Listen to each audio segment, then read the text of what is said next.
Welcome back to our JavaScript tutorial series. In the previous video, we explored functions, which are reusable blocks of code that encapsulate logic and perform specific tasks. Check out the link in the description to watch the previous video. Today, we'll dive into another essential topic, arrays. Arrays are data structures that allow you to store and manipulate collections of values. They are widely used in programming for organizing and working with related data. We'll also build a practical web application example to demonstrate these array concepts in action. You'll learn how to search for movies, add them to a watch list, and filter movies based on ratings, all while utilizing the power of arrays in JavaScript. So, get ready to dive deep into the world of arrays and unlock their potential in your JavaScript projects. Creating and initializing arrays. In JavaScript, an array is a collection of values or elements. You can create an array using the array literal notation, which involves enclosing the elements within square brackets. You can also create an array using the array constructor. Array properties and methods. The length property returns the number of elements in an array. The push method adds one or more elements to the end of an array. The pop method removes the last element from an array. The unshift method adds one or more elements to the beginning of an array. The shift method removes the first element from an array.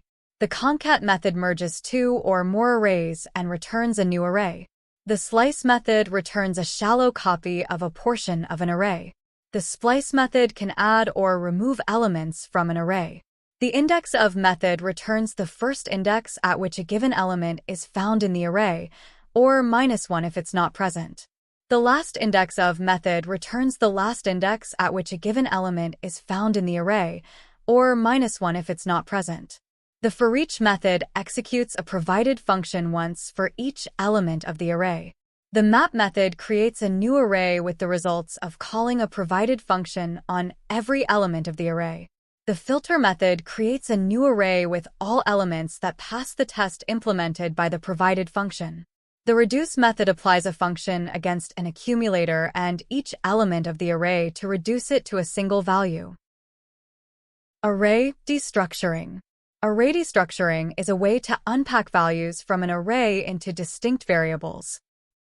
Spread operator with arrays. The spread operator allows you to spread the elements of an array into individual elements. Let's look at a simple web application that demonstrates the different array concepts and methods in a real-world context. We'll build a movie recommendation app that allows users to search for movies, add movies to their watch list, and filter movies based on ratings. This is the HTML structure for our web app. And here is the CSS for styling our web app. And here's the JavaScript code in app.js file that demonstrates various array concepts and methods. Let's understand the code first. Here I have created an array, movies, containing sample movie data with title and rating. We also initialize two empty arrays, watchlist and top-rated movies. Here we select DOM elements using getElementById and store them in variables. When the search button is clicked, we get the search term from the input field and use the filter method to create a new array filtered movies containing movies whose titles include the search term. We then loop through filtered movies using forEach and create list items for each movie. Finally, we append them to the search results list. For each movie in the search results, we create an Add to Watchlist button that, when clicked, adds the movie to the watchlist array using the push method. The render watchlist function is called to update the watchlist display by creating list items for each movie in the watchlist array. Here is the array restructuring part. We use array destructuring to unpack the first two movies from the movies array into separate variables, first movie and second movie. The rest of the movies are unpacked into a new array, other movies, using the rest syntax. We log these variables to the console to demonstrate array restructuring. Now let's look at how the spread operator is used with arrays. Here I have created a new array top-rated movies copy by spreading the elements of the movies array using the spread operator. We then use the filter method on top-rated movies copy to create a new array, top-rated movies, containing only movies with a rating of 9.0 or higher.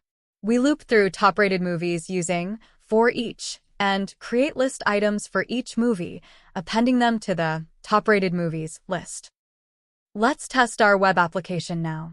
Let's enter the name of the movie first in the search box and click the search button. There we go. It lists out the search results according to the search term. If I press the Add to Watchlist button, it adds the movie to the watchlist as well. All right, that's it for the video. We have learned how to create and initialize arrays, as well as various array properties and methods for manipulating and working with array data. In the next video, we'll explore another powerful data structure in JavaScript: objects. Objects are used to store collections of key-value pairs and are fundamental for working with complex data structures and creating object-oriented programs. So, make sure to watch the next video to continue your journey in mastering JavaScript. And don't forget to like this video, subscribe to the channel, and hit the notification bell to stay updated. Thanks for watching. Keep practicing and keep coding. I'll see you in the next video.